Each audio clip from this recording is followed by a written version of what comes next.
Over 40 years ago, some joker in Volkswagen came up with an idea of a sporty version of a popular hatchback. Das wird nicht funktionieren, said his superiors, but since the joker was persistent, they let him make a limited run of cars which they called GTI, Golf GTI. Today, GTI is not just the Golf but also Polo and Up. And then there is the 300 plus horsepower cherry on top, Golf R. Which one of them is most fun to drive? I decided to test that for you on French Serpentines. We start off with the most powerful of the four cars we have here. This is not really a GTI, this is an R, Golf R. Very serious. 310 horsepower, all-wheel drive, 400 newton meters of torque, 4.6 seconds from 0 to 100 kilometers per hour, and gosh, this is fun as long as you have the right road for it, like here on Col de Torini. Now, my problem with this car was when we were driving from Nice, that it's very... Actually, no, it's not very special. It doesn't feel special. It's very subdued most of the time. Only when you take it to the road like this, put it in sport mode,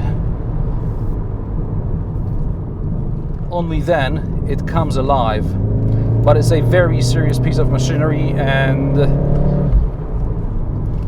I'm not sure whether it's going to be fun in everyday situation. In everyday situation, you're buying a Golf, and that's all you're getting. But now it's fun.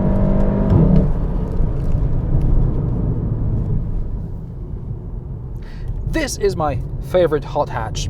It's the Golf GTI, a 40-plus-year-old classic. Well, not this car. This is a Mark 7 facelifted version, performance model, 245 horsepower, 370 newton meters of torque, and a manual transmission.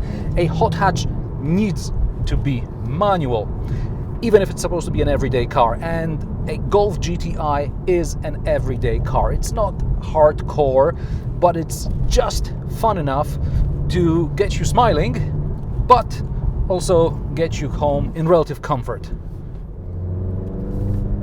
Oh, it doesn't sound as grown up, let's say, as a Golf R.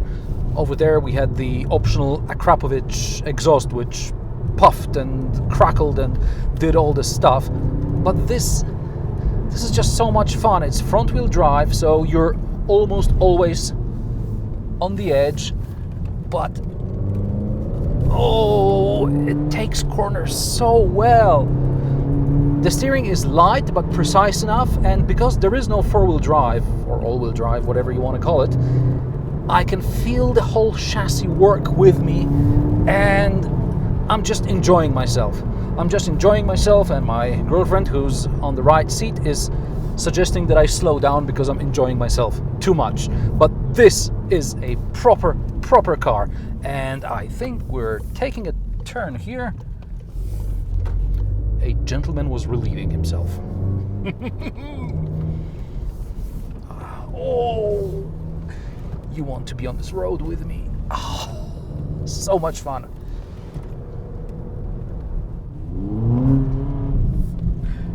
And now we get to the Polo GTI.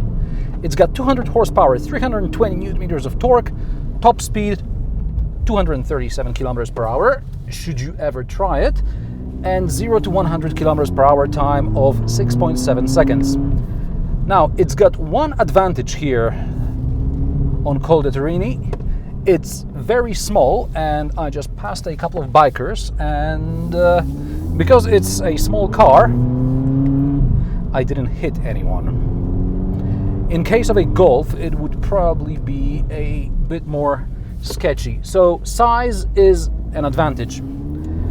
However, I have driven this car before in Poland on less twisty roads, and over there Polo GTI was way too serious.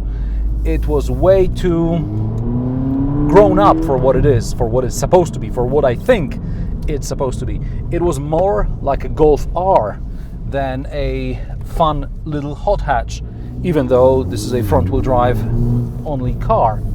So if I were to pick an everyday hot hatch, I would probably pick a Golf GTI over Polo GTI, not Golf R. Golf R, too serious, too expensive, and too four-wheel drive. But here, it's fun.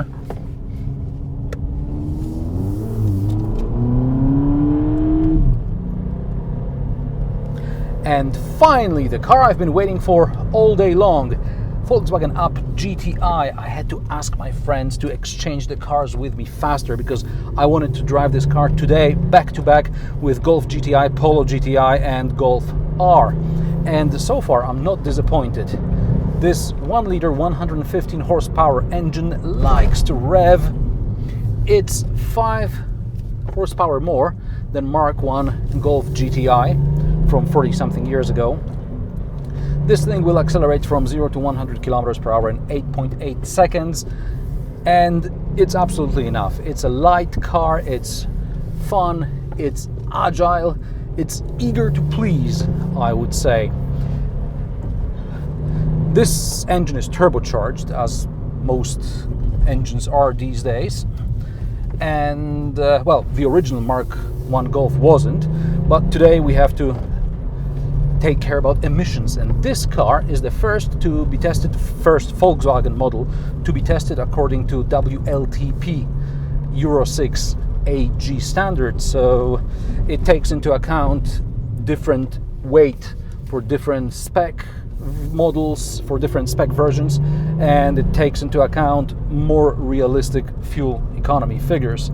I will talk about it more in another video. But as far as driving this thing is concerned, I am having fun. It's like a little tennis ball. Not that it bounces all over the place, but it feels so small and so agile, so willing to change direction. At the same time, I can drive it flat out, and while the roads are dry, it doesn't understeer. I don't hear any tire squealing. It does what I want it to do. So it's also relatively cheap. So if you want to get into the GTI family, but you don't want to spend a lot of money, I would say this is the car to go for. Otherwise, go for Golf GTI. But this Polo GTI, a very, very good choice. On the edge, on the limit, running a bit wide there. But great fun, great car. What a day. What a day driving old GTIs. If I had to pick, I'd still choose Golf GTI over the others because it's the most usable of VW's current sporty lineup. It's not hardcore enough to make everyday use unbearable, but at the same time it rewards you every time you find an empty bit of twisty road. And what's your favorite hot hatch? Let me know in the comment section below. If you like this video, give it a thumbs up and share it with your friends. Also help me by contributing to my Patreon or PayPal, links below. Watch my other hot hatch reviews, links are displayed on the screen now. Thanks for watching, and I will see you in the next one.